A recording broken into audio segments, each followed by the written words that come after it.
Fala, galerinha que segue a gente aqui nas Exatas com Elas. Mais uma resolução de questão do Enem. Mas antes, não esqueça, inscreva-se aqui no canal e siga a gente lá no Instagram. O ferro é encontrado na natureza na forma de seus minérios, tais como a hematita, a magnetita e a austita. Na siderurgia, o ferro guso é obtido pela fusão do minério de ferro em altos fornos e condições adequadas. E aí ele coloca que uma dessas etapas, a gente tem formação de monóxido, né? E aí ele continua: o monóxido gasoso é utilizado para fazer redução do ferro conforme a equação.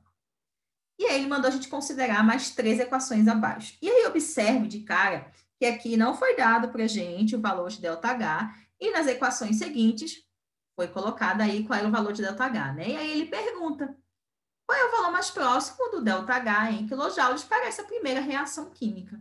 Para a gente poder fazer a resolução dessa questão, a gente vai utilizar os conceitos de lei de Hess, que é obter o ΔH de uma reação que a gente desconhece através da manipulação de terceiras equações, ok? E é isso que a gente vai fazer aqui. Então, vamos começar analisando quais são as substâncias que participam da equação que a gente quer calcular o valor de ΔH. Começando aqui pelo óxido de ferro. Qual das equações o óxido de ferro está? Está na terceira equação, né? Está do lado que a gente quer? O que significa estar do lado que a gente quer? Aquele é reagente, ok. Está na quantidade que eu quero? Não está na quantidade que eu quero. Então, o que eu posso fazer aqui? Eu deveria dividir essa terceira equação.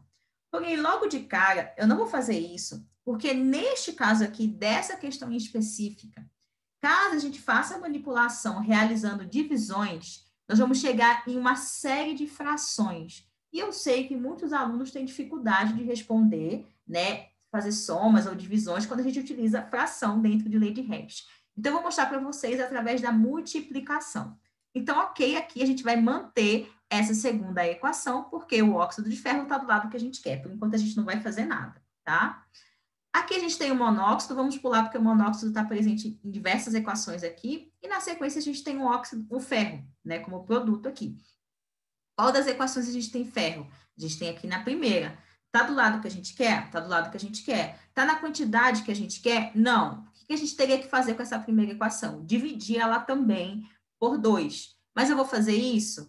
Não vou fazer. Porque se eu fizer isso, eu vou colocar um monte de fração, como eu já tinha comentado com vocês nessa equação.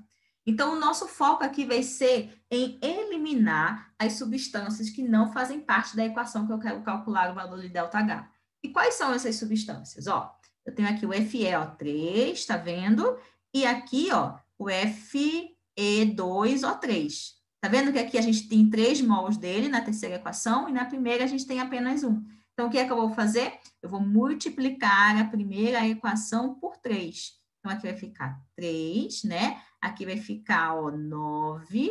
Aqui vai ficar 6 e aqui vai ficar 9.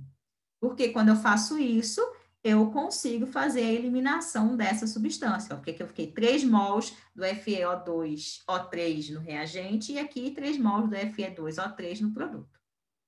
Tem mais alguma substância que a gente tem que eliminar aqui? Tem, né? O Fe3O4, tá? Então, aqui a gente tem 2 mols dele, né? E aqui na segunda equação eu tenho apenas 1. Então, como a gente está fazendo pelo método da multiplicação, o que eu vou ter que fazer? Pegar a segunda equação e multiplicar ela por 2, tá? Quando eu fizer isso aqui, eu vou ficar com 6 mols, né? Dessa primeira substância, aqui eu vou ficar com 2, aqui eu vou ficar com 2 e aqui eu vou ficar com 2 também. E agora a gente consegue fazer a eliminação. Vamos lá, então, ó. Aqui eu vou 2 mols do Fe3O4 com 2 mols do Fe3O4, tá? Pronto, se vocês observarem agora, sobrou apenas as substâncias, né, que eu tenho interesse em obter o valor do ΔH aqui da minha equação. Então, vamos fazer agora a soma, né?